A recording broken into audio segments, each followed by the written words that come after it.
Bienvenue dans ce chapitre. 90 minutes pour préparer, captiver et inspirer. Ça va être tout l'enjeu de cette présentation.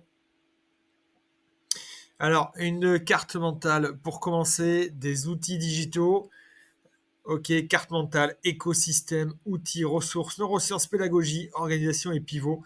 Avec des mots-clés, des mots déclics.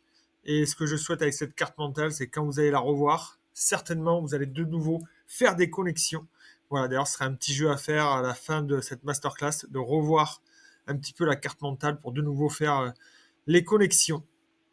Alors, tous ces éléments-là, nous allons les voir, et notamment dans le jeu du pendu. Alors, on avait pu voir jusqu'à présent, et là on va se consacrer aux outils, comme ça a été présenté, on avait pu voir jusqu'à présent effectivement qu'il existait des méthodes, ok, différentes stratégies, différents plans d'action, et toute une philosophie. C'est ce qu'on a vu sur notamment le positionnement, l'offre du ruban pédagogique, tout ce que vous avez mis en place, ok. Et là maintenant on est sur la finalité et on va voir comment les outils justement peuvent nous aider à, ben on va le voir. Alors, quels sont les outils pour être performants? Comme on peut le voir ici, on a du bois, d'accord, on a du fer, ok. Et avec ça, ça nous permet tout simplement de constituer une hache. Alors, si on imagine un joueur qui devrait résoudre une situation de jeu complexe, pour y parvenir, il mobilise ses ressources techniques, d'accord. Voilà. Donc, si jamais il devait mobiliser que ses ressources techniques, peut-être qu'il serait limité. D'accord. C'est-à-dire que là, on voit un joueur, ok, il a une super passe, il a un super jeu au pied, mais qu'est-ce que j'en fais concrètement? D'où l'idée que sans technique, sans organisation tactique, ça ne suffit pas. Ok. Donc, du coup, c'est la technique qui va transformer ses compétences brutes en une solution collective gagnante. Comment on le dit autrement? C'est la technique qui va être au service de la tactique. Donc ici, dans cette première présentation des outils, c'est ce qu'on est en train de voir là un petit peu au fur et à mesure que je déroule les slides, c'est de faire comprendre qu'en fait, va exister des logiciels, d'accord, et que les ressources techniques, quelque part, vont être vos logiciels, ok. Mais ensuite, il va falloir construire des outils pédagogiques qui vont nous permettre de résoudre nos propres situations de jeu, ok. Donc la technique, pour nous, c'est nos logiciels, et tout ce qui va être le sens tactique, ça va être nos outils pédagogiques. Un joueur sans tactique est un athlète. Voilà, tout simplement. Je cours, je lance, je saute. Et un formateur sans outils, c'est tout simplement juste un orateur, en fait.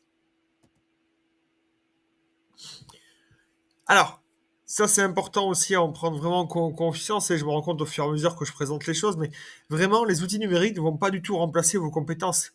Ça va justement les amplifier. Au même titre que moi, dans mon objectif, toucher 80% des éducateurs qui puissent être formés, d'accord. Mais sans ces outils-là, ça ne serait pas possible. Bien entendu, je réviserai ce chiffre à la baisse. Pourquoi? Parce que la zone géographique, le bassin, le nombre de stagiaires, je vous parle d'un pourcentage, mais si on traduit ce pourcentage-là, ça pourrait faire peut-être 300, 400 éducateurs, ce qui est impossible. Voilà. Donc l'idée, ça va être de s'entourer de ces outils-là qui vont me permettre de mieux transmettre mes connaissances et aussi de capter l'attention des stagiaires. À travers ce triptyque, ici, donc, nous retrouvons. Alors, pourquoi les outils captivent? D'accord. Tout simplement parce que ça va faciliter la mémorisation. D'accord. Ça va stimuler aussi la créativité. Et enfin, ça va mieux capter l'attention. Parce qu'aujourd'hui, notre attention est limitée, en fait. OK. Donc, on va pouvoir mieux capter l'attention. Donc, on va voir un petit peu en détail ces 3 éléments, tout simplement. Donc déjà, l'attention, capter l'attention, aujourd'hui, il faut savoir que l'attention humaine, elle est en moyenne de 8 secondes, moins qu'un poisson rouge. C'est dingue. Ok. Il y a tout un tas de raisons par rapport à ça, bien entendu. Donc, d'où l'intérêt de se dire que les visuels, les outils interactifs qu'on va pouvoir utiliser, comme ça se passe beaucoup sur les réseaux sociaux, vont permettre de stimuler les plusieurs sens à la fois. Ce qu'ils appellent un peu le VACOG. Ok, visuel, auditif, kinesthésique, olfactif et gustatif. Alors nous, ça va être dur de tout mettre en place, notamment à distance. Mais en tout cas, sur le visuel auditif, on peut être très très fort. Donc voilà. Ensuite, par rapport à cette histoire de mémorisation, donc l'idée c'est que le cerveau adore la nouveauté.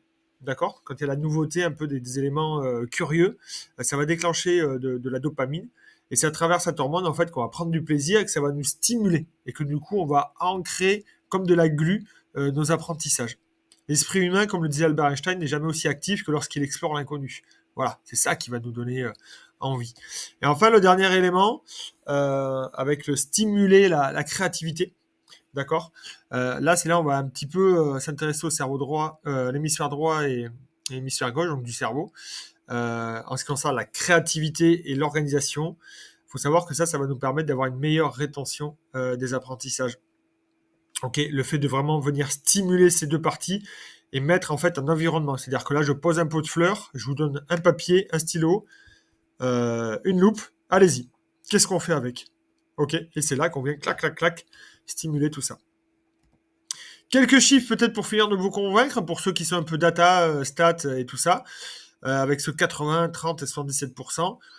C'est des études qui ont été faites, alors pas forcément dans le sport et dans le rugby, c'est sur la pédagogie et la formation de manière générale. En tout cas, ce qu'il en ressort, et ça c'est assez fort, 80% des formateurs ayant intégré les outils digitaux déclarent que leurs stagiaires sont plus engagés. 77% des formateurs estiment que les outils numériques leur permettent d'économiser du temps. Ainsi, ils peuvent se concentrer sur la pédagogie. Et enfin, la rétention d'informations augmente de 30% dans les formations où le support visuel est complètement intégré en plus de l'oral. Parce que là, vous retenez mes mots, mais vous voyez aussi très bien ce que je suis en train de vous donner. Ici, on prend une petite pause, on respire. Allez, très rapidement, qui c'est le mec en bleu, qui c'est le mec en blanc, dans quelle équipe il joue. Ok, assez facile logiquement. Et après, maintenant, on est dans quel contexte? Dans quel contexte ça se passe ce match? Destination? Une Coupe du Monde? Pourquoi pas? À quelle étape on en est? Quel est le score? Encore plus dur. Quel est le score de ce match?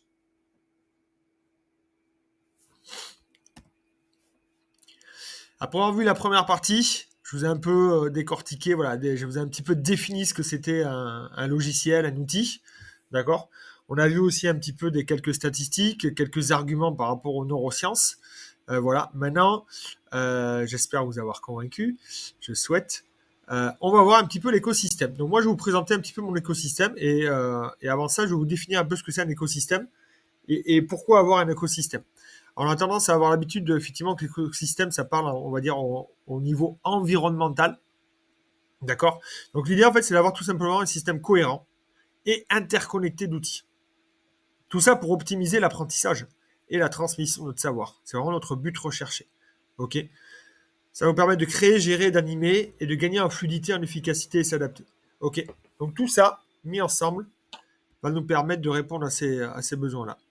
Donc un écosystème bien structuré permet aux formateurs d'automatiser certaines choses. Vous allez voir, ça va être très important en termes de temps et en termes d'apprentissage. S'adapter à nos profils. On a des profils qui sont hyper variés en formation. Et surtout de créer une expérience qui va être complètement immersive. Et c'est ainsi qu'on va capter les gens. Aujourd'hui, on est en train de parler de casques en 3D. Vous imaginez? Alors déjà que la télé, ça nous captive. Vous voyez les enfants devant la télé, ils sont, des fois on leur parle et tout, ils n'entendent pas du tout. Voilà, maintenant avec les casques 3D, enfin on va de plus en plus dans cet aspect-là. Donc nous l'idée, ça va être de retrouver un petit peu la même chose.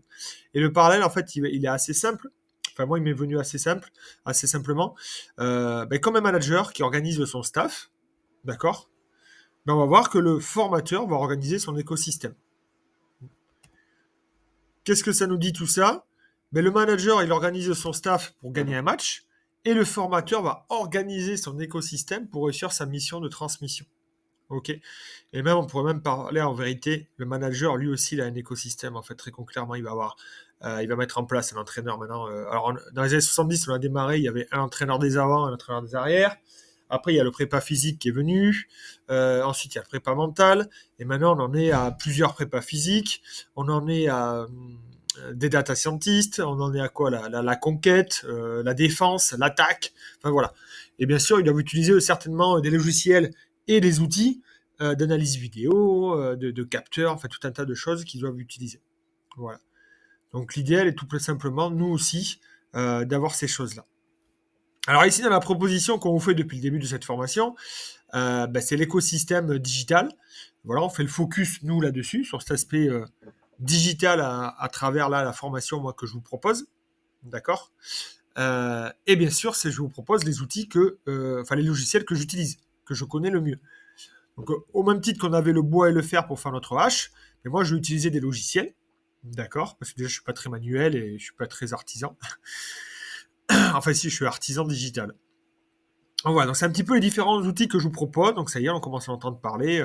Alors j'ai mis Sins 2019 parce que tout simplement, au départ, quand j'ai commencé, bien entendu, mon écosystème, il était presque vide. Il y avait WhatsApp, ok. Et au fur et à mesure de mon expérience, au fur et à mesure que j'ai rencontré des problématiques et tout un tas de choses, j'ai été chercher pour venir, hop, ok, on n'était pas assez bon sur la touche, hop, un entraîneur de la touche, un entraîneur de la mêlée, un entraîneur de la défense. Donc j'ai fait un petit peu la même chose. J'avais besoin de faire un sondage. Hop, Jotform. J'avais besoin d'héberger mes vidéos plutôt que de faire que sur YouTube et envoyer à la main, envoyer des mails. Pam, j'utilise Wolfeo. D'ailleurs, à ce propos, vous, ça va se transformer en Moodle. Enfin, se transformer. Vous allez directement utiliser Moodle. Ok, vous n'allez pas passer par Wolfeo. D'accord. La production de mes documents directement partagés en ligne pour éviter de perdre du temps et tout ça, et que ce soit modifié, partageable, collaboratif. Je suis passé de PowerPoint à Canva. Voilà, enfin bref, tous ces différents éléments. Donc, comme je vous dis, tout ça, ça s'est construit au fur et à mesure. Ça, c'est quand j'ai mon arrivée en Ile-de-France, ici. Et tout ça pour juste vous dire qu'en fait, ce système va être évolutif. Certes, là, vous prenez en pleine figure peut-être sous tous ces outils-là, mais sachez que ça s'est construit. Au même titre, d'ailleurs, que vous, certainement, vous avez déjà un écosystème, voilà, avec PowerPoint, avec peut-être Kahoot, peut-être un peu l'utilisation de Canva, Google Sheet. Enfin, certainement, vous avez des éléments. Teams, vous voyez. Mais je trouve ça toujours intéressant quand même de se poser et de voir les éléments qu'on a. Et de voir réellement aussi ceux qu'on utilise, en fait. D'accord. C'est vraiment mon intérêt. Mais ça, sachez vraiment que ce sont des logiciels, en fait. Maintenant, l'idée, ça va être de mettre tout simplement les gants, de mettre le bleu de chauffe, comme on dit, de mettre son casque et de passer dans l'atelier, ok, pour venir transformer cette matière brute en outils qui vont être directement efficaces et applicables.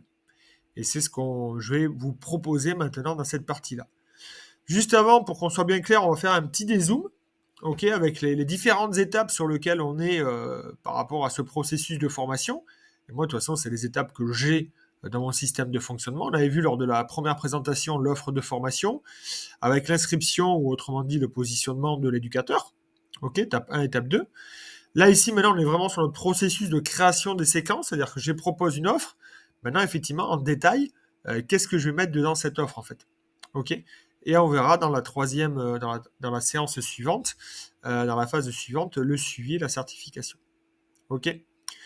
Moi, ça, c'est un de mes mantras. Je me dis tout simplement que la maîtrise n'est pas un don, mais c'est le fruit d'un processus. Donc tout ça, ça fait partie d'un processus. Il n'y a pas de magie, en fait. Ok. Et on va venir utiliser ces outils, principalement, pour confirmer tout simplement notre expertise. Ok. Moi, l'objectif principal, si j'investis du temps là-dedans, c'est pour être un expert, en fait. Très concrètement. Sinon, je ne prendrais pas la peine, comme je vous dis, d'aller chercher des outils, certains d'en payer de ma poche, pour constituer tout ça. Très concrètement, ça veut dire quoi? Trello, Canva, Wolfeo. Wolfeo qui pour vous sera Moodle, donc comme je l'ai déjà expliqué. En fait, ça veut dire qu'on est ici. On commence avec Trello. On peut imaginer tout simplement que Trello, c'est notre atelier. D'accord. C'est un peu le backstage, c'est un peu les coulisses, où avec les différentes personnes qui sont responsables de la création de la formation, on va un petit peu échanger, on va batailler, ok, on va faire nos différents espaces, et c'est là qu'on va pouvoir s'organiser. Ça va servir aussi de médiathèque, d'archivage. Bref, on va mettre tous nos outils, tous nos logiciels, on va les mettre dedans. Ok. Là. Ensuite, qu'est-ce qui se passe avec Canva? Canva, tout simplement, ça va être la boutique. Vous pouvez imaginer que là aussi, c'est l'atelier et l'arrière-boutique. Et là, maintenant, tout ce qu'on va transformer, en or, on va devoir le présenter. On va le mettre en avant auprès des éducateurs, auprès du public cible. Ok. Donc à travers Canva, l'avantage, c'est que ça permet de faire des super designs comme je suis en train de vous présenter là. Ok, c'est interactif, on peut les partager directement, c'est vraiment cool. Voilà. De toute façon, tous les trucs, tout ce que je vous propose, c'est partageable, c'est collaboratif, c'est la base. Ok. Donc Canva, c'est là-dessus. Ok, maintenant, ce qu'il faut, c'est que Canva, en fait, c'est des dossiers. Donc, quand on est dans des dossiers comme sur un ordi, en fait, il n'y a pas de fil conducteur. On pourrait piocher n'importe où. Donc, l'idée maintenant, c'est de trouver une plateforme qui va héberger notre formation pour que nous, on puisse mettre en avant un cursus, un scénario. D'accord? Dans Trello, on l'a fait en fait. Dans Trello, en même temps qu'on bidouille tout ça, on commence à faire émerger un parcours. Mais comme je vous dis, Trello, à présenter, c'est pas super. Et surtout, on n'aura pas de suivi plus tard. Là, l'idée, c'est que la plateforme Wolfeo ou Moodle va vous permettre aussi de suivre votre stagiaire et de le faire suivre un parcours. Ok? Donc, tout ce qu'on a préparé là, on va pouvoir le mettre dedans. Si on fait un petit peu plus de détails, mais sachant que dans les chapitres juste après, il y aura du concret, d'accord? Je ne vais pas trop appuyer dessus, mais il y aura du concret. Je vous ferai des petits tutos de 5-10 minutes qui sont beaucoup plus concrets que ça. Donc, comme je dis, donc ça, c'est dans Trello à gauche, où je viens positionner ma thématique, maîtriser les règles, d'accord? Ici, je vais donc parler des fondamentaux et des formes de pratique, d'arbitrer le jeu, focus sur le plaquage et tout ça. Bref, je construis mes différentes thématiques. Dans Canva, je vais construire mes documents de présentation. Et ici à droite, dans Wolfeo, je vais créer mon parcours de formation pour le stagiaire, où dessus vont se retrouver les différents documents. Mais on voit bien qu'on retrouve les fondamentaux et formes de pratique ici et ici, en tout premier.